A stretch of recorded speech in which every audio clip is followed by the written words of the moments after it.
Okay, so I'm doing something different because I like iOS stuff primarily for making, creating songs, but I don't care for it when it comes to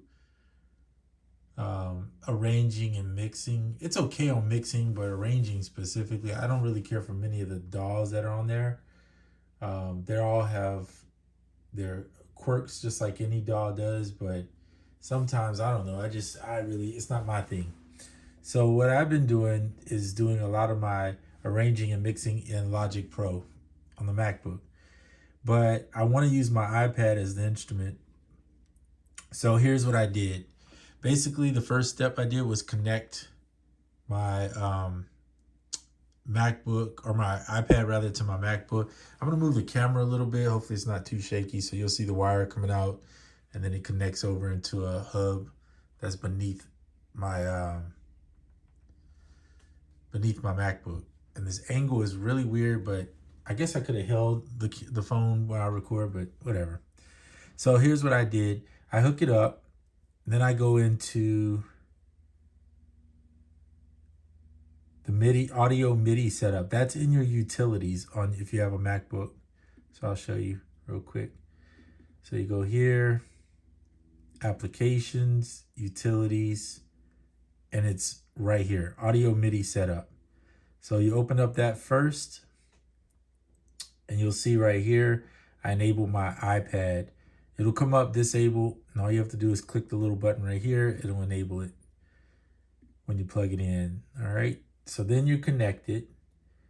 Then you open up Logic and you set up a track. Now this track has to be set up software external instrument.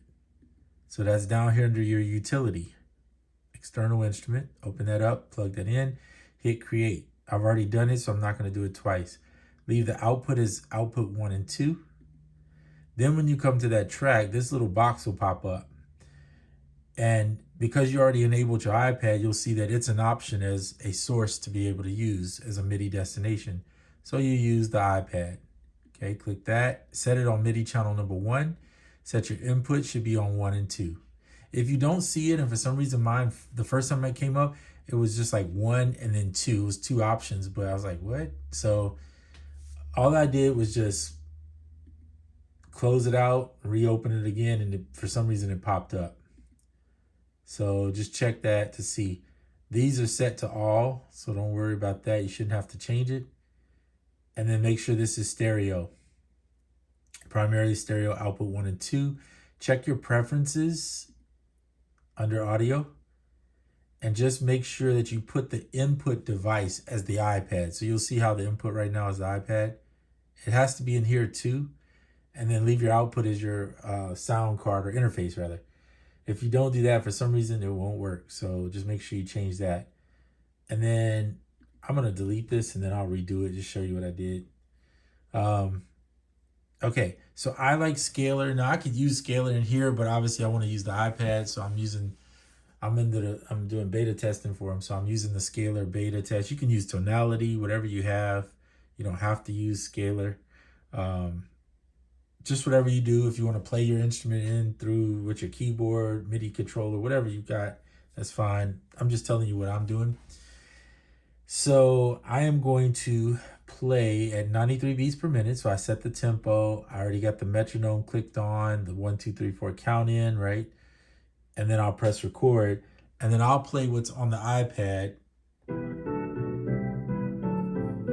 right? This is just using the Hammond B3 by IK Multimedia instrument. Actually, that's the wrong one. That's not the one originally I wanted. So let me put a different preset on that I actually like. Where are you, little preset? All right, I'm going to use this one called Too Soft, which I kind of like. Then I'll show you how I'll change it up. So you can see what I'm pressing is. The sound is coming through there. But in order to record an audio track, you're going to have to set up to get the sound to come from here, you need to set up an audio track. So you just press here, click audio. And what you want to do is make sure when you click audio the input, and this is the step that I don't see. I've seen a video about this, but they didn't show exactly this step, and I was confused on how he was getting audio. So anyway, the audio input needs to be set to 1 and 2 because that's where you're pulling the sound from, right? So make sure you set that. I don't need to create it because it's already created. Here it is right here. Press your record on. You can turn the instrument on if you want, so you can hear it coming through. Okay, and that's your steps to set it up. Now I'm just going to go ahead and play this and I'll show you how to record. So check this out.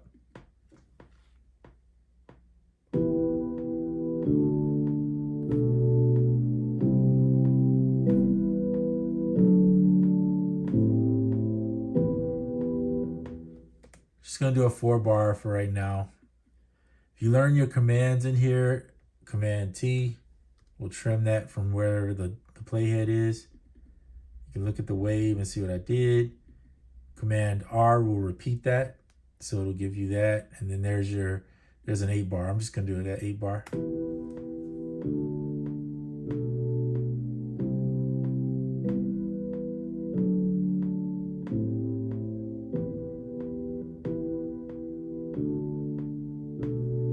So there you see. Now, let's say you made a mistake. You're like, well, I don't want to do this because I don't have MIDI and I made a mistake. The cool thing, obviously, we know about Logic and many other ones too, is that you have flex. So you can turn flex on and then use the, let me see, I don't do this often. I'll usually just play the thing till I get it right. That's my motto. But I think it's polyphonic, I believe is what it is. So it's either polyphonic or monophonic. I can't remember which one. I don't use this often, but I'm just showing you that you can time warp or stretch the sample or whatever you're playing in. It's on you if you want to do that. I'm not going to mess with that. I'm fine with where it's at, or you can do your drums in first. But this is just another option for recording, to where if you want to use the iPad stuff. Now you could also do this and have it where you track out the beat one by one if you wanted to. I don't see the point of that. I think it's better, the better use case, that was backwards, would be more for playing an instrument from the iPad or even the iPhone into the Logic and just recording direct from Logic. So I'm using AUM.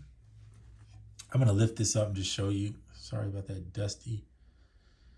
I'm going to use AUM because it's like a mixer, right? So I can just put in however many instruments. I route it all to this one USB here and I'm done. That's it. That's an option that I'm using. You can probably use these same methods and find some other way to record that you like to do. I think this is pretty cool. Let's say I want to add in some drums. The option I would probably go with is use Koala because that's my favorite. You can open up a Koala in here, and if you have some drums in your Koala, let's see if I have some ready-made drums of some sort. Nope, that's songs.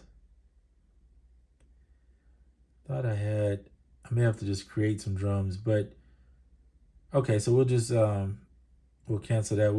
We'll add in some drums real quick. So I'm gonna import. I know you can't see what I'm doing, but if you've seen enough videos of me doing Koala stuff, so you should probably already know. All I'm doing is picking some drum samples out of here. These are probably not going to be the best drum samples, but for now, I thought I brought in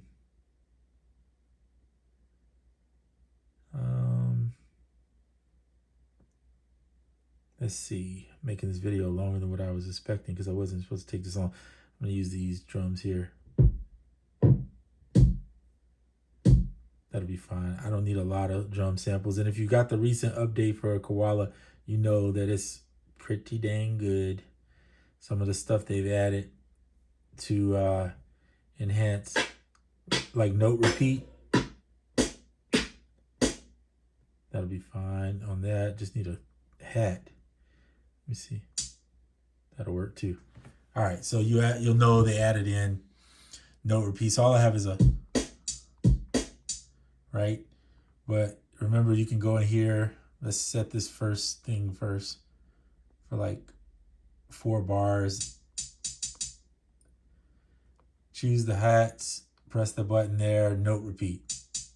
And then I like to turn on velocity because I like changes in mine.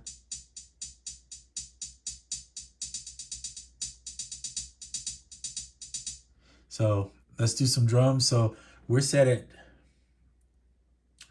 the tempo's not matching up with what's in there. So I'm going to set the tempo at the same thing in Koala just to be sure. For some reason, it's not letting me set the tempo. So I'm not going to even worry about it. Maybe it doesn't matter. Maybe it automatically maps to it. Oh, you know what? I'm tripping. It maps inside of, because we're using AUM. So you got to turn it on AUM. That's why I'm tripping. All right, so then you see that's done. Get off of that track. You're gonna have to now make another track, so we can duplicate the track because we're still using the one in and out right there. Go back, hit record.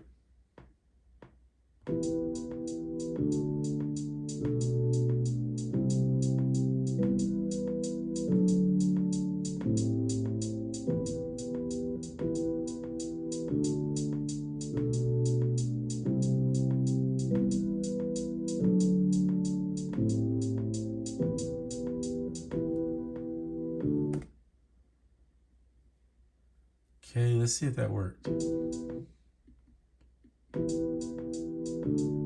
So it sounds off.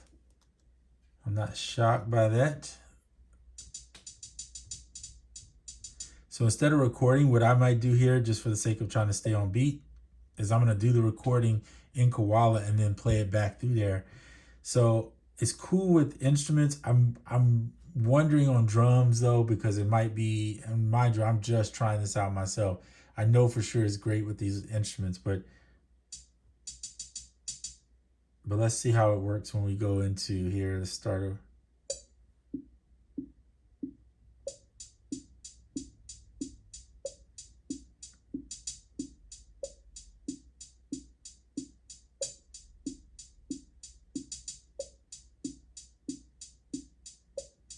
Okay. Turn off the record and stop it. And now what I'm going to do is see if this will work. I'm going to try to put a 1 bar count in and then see if I can start them at the same time. Maybe get the timing right.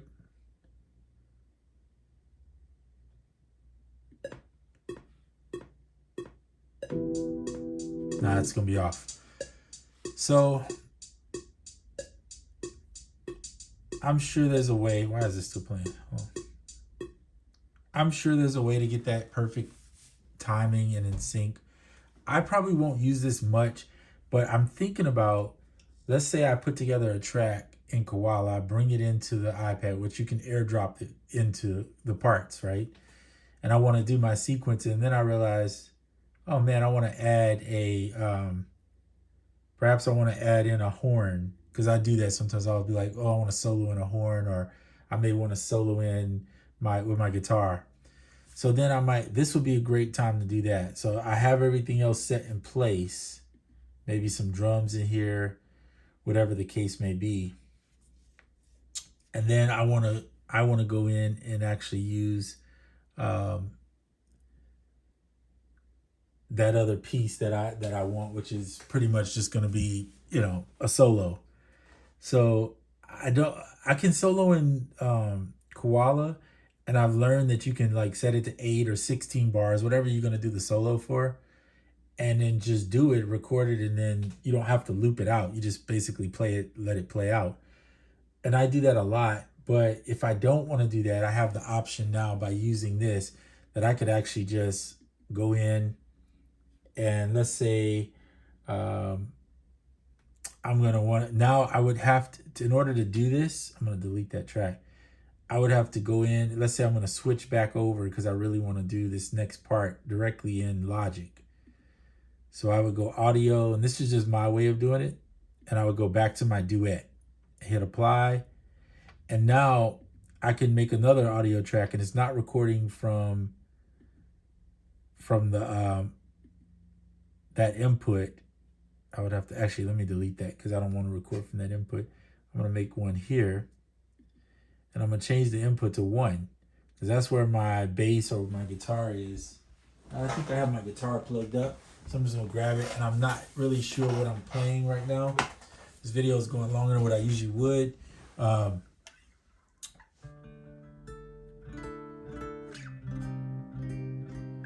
So what key did I play this in? I'm playing an E minor. Okay. Let me just see if I can come up with something on the fly.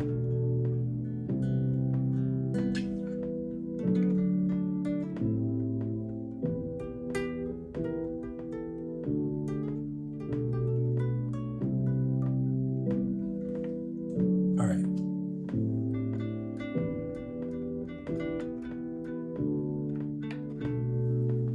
All right, so then I'm just gonna hit this. I don't have anything specific to play. I'm just gonna play something. It's gonna sound like utter trash, but it's just the point to show you that you can do this. So you could be like, all right, cool, I'm ready to solo.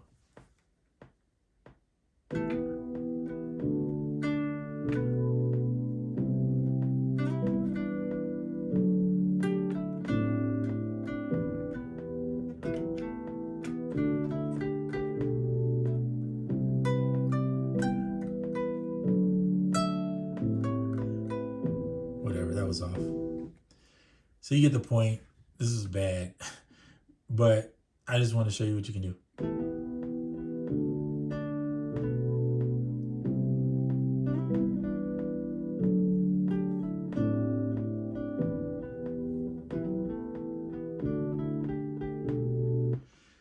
So basically what I'm showing you is that you can go between the iPad, or if you had an iPhone, you can do it with the iPhone too. Straight into the computer, record parts from there, then maybe get in the computer if you got some live parts. Like I tend to play my guitar live, obviously, and my bass. Those two things I like to play, the actual instrument. And so I can get in and now record using both, and I get more use out of the iPad than just recording through the iPad. Not that you can't do it, it's really up to you. I'm just showing you a different method or different ways you could try, different workflows you can use. And hopefully I'm not boring you with all this talking. But anyway, there you have it. So use your iPad as an instrument is what basically I'm trying to say here. And you can record directly into Logic or whatever DAW you have, GarageBand, etc. All right, this is 18 minutes. I'm out. Until the next one, peace.